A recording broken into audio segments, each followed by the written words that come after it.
Let's start chicken biryani. ఇంకా ఇక్కడ onions cut చేసుకొని ఆయిల్లో మంచిగా డీప్ ఫ్రై చేసుకున్నాం, లైట్ గోల్డెన్ బ్రౌనిష్ కలర్ వచ్చే వరకు. ఇక్కడ బిర్యానీకి కావాల్సిన ఐటమ్స్ అన్నీ ఉన్నాయి. బాస్మతి రైస్, హోల్ గరం మసాలా, ఇంకా చికెన్ మసాలా, బిర్యానీ మసాలా, ఆనియన్స్. ఇక్కడ మా చెల్లె అయితే చూడండి అల్లం వెల్లుల్లి అయితే దంచుకుంటున్నాం ఫ్రెష్గా. సో మా చెల్లినే దంచుతుంది.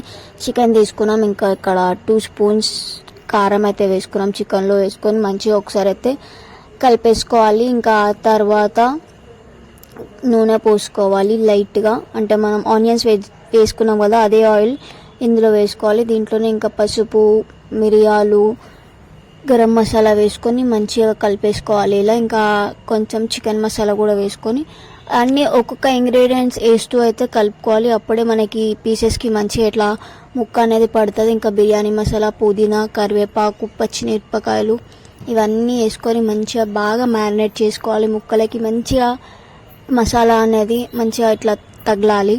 సో అప్పుడే టేస్ట్ అనేది మంచిగా వస్తుంది. ఇంకా పట్టా, లవంగా, ఇలాచీస్ ఇవన్నీ అయితే కూడా మళ్ళీ వేసుకోవాలి. ఇవన్నీ మళ్ళీ వేసుకొని మళ్ళీ మంచిగా బాగా కలుపుకొని ఇంకా ఉప్పు వేసుకోవాలి. లాస్ట్లో ఉప్పు వేసుకొని ఇంకా మనం దంచుకున్నాం కదా, మా చెల్లి అయితే దంచింది కదా, అల్లం వెల్లుల్లి పేస్ట్ కూడా మంచిగా గట్టిగా వేసుకోవాలి. సో అప్పుడే అల్లం, నాన్ వెజ్లో అల్లం చాలా ఇంపార్టెంట్ కదా. సో మంచిగా అల్లం బాగా వేసుకొని ఇంకా లైట్గా ఒక పీస్ నిమ్మకాయ అయితే బాగా పిండేసుకొని మంచిగా కలిపేసుకొని మనం వేపుకున్న ఫ్రైడ్ ఆనియన్స్ కూడా వేసేసుకొని బాగా కలిపేసుకొని ఇంకా లాస్ట్లో మన మెయిన్ ఇంగ్రీడియంట్ కర్డ్ అయితే వేసుకొని మంచిగా ఇలా కలిపేసుకోవాలి. మంచిగా బాగా కలిపేసుకోవాలి.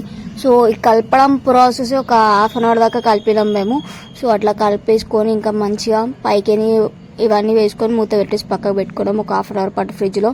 ఇంకా ఇక్కడ బిర్యానీకి రైస్ కోసం డేక్షా పెట్టుకొని మంచిగా హోల్ గరం మసాలా మొత్తం వేసుకొని కొంచెం లైట్గా ఆయిల్ ఇంకా నెయ్యి కూడా వేసుకొని ఇంకా స్టవ్ పైన అయితే పెట్టేసుకున్నాం. ఇంకా వాటర్ మంచిగా మసిలినాక మనం నానబెట్టుకున్న బాస్మతి రైస్ అయితే ఇందులో వేసేసుకోవాలి. మంచిగా చూడండి ఎట్లా పొగలు వస్తుందో అట్లా మంచిగా వాటర్ బాయిల్ అయినాక రైస్ అయితే వేసుకోవాలి. మంచిగా వేసుకొని బాగా కలిపేసుకోవాలి రైస్ని. సో అప్పుడే మనకి మసాలా అనేది రైస్కి కూడా మంచిగా పడుతుంది కదా. సో పచ్చి మసాలా అనేది సో అలా వీడియోలో చూపించే విధానంగా చేసుకోండి. చాలా ఈజీగా ఉంటుంది, చాలా సింపుల్గా ఉంటుంది. ఇంకా ఇక్కడ రైస్ అయితే 80% అయితే కుక్ అయింది మంచిగా. ఇంకా కుక్ అయిన రైస్ని మనం ఏదైతే మ్యారినేట్ చేసుకున్నాం కదా అదైతే దాంట్లో అయితే మనం వండుకున్న రైస్ అయితే వేసేసుకోవాలి. మంచిగా ఒక లేయర్ వేసుకున్నాక ఇంకా ఫ్రైడ్ ఆనియన్స్ ఇంకొక లేయర్ వేసుకొని మళ్ళీ ఇంకో లేయర్ అన్నం అయితే వేసుకొని ఇంకా పైకి వెళ్ళి ఫ్రైడ్ ఆనియన్స్ ఇంకా పచ్చి మసాలా మంచిగా ఇలా వేసుకున్నాం, కొత్తిమీర, కరివేపాకు ఇవన్నీ వేసుకొని ఇంకా పైనుంచి నెయ్యి అయితే పోసుకున్నాం. ఇంకా పోసుకొని మంచి ఇక్కడ దమ్కైతే పెట్టేసాం అనమాట. ఇంకా మూత పెట్టి ఇంకా మూత పైన మనం ఏదైనా హెవీ వెయిట్ అంటే ఇంకా మేము ఏం చేస్తాం, ఇంకా ఒక డీక్షల వాటర్ పోసి అక్కడైతే పెట్టేస్తాం. ఇంకా ఫైనల్గా మన చికెన్ దమ్ బిర్యానీ అయితే రెడీ అయిపోయింది. పక్కకి రైతా కూడా పెట్టుకున్నాం. ఇంకా ఇది బౌల్లో వేస్తుంటే చూడండి ఎలా పొగలు వస్తుందో, మస్తు అంటే మస్తు ఉంది.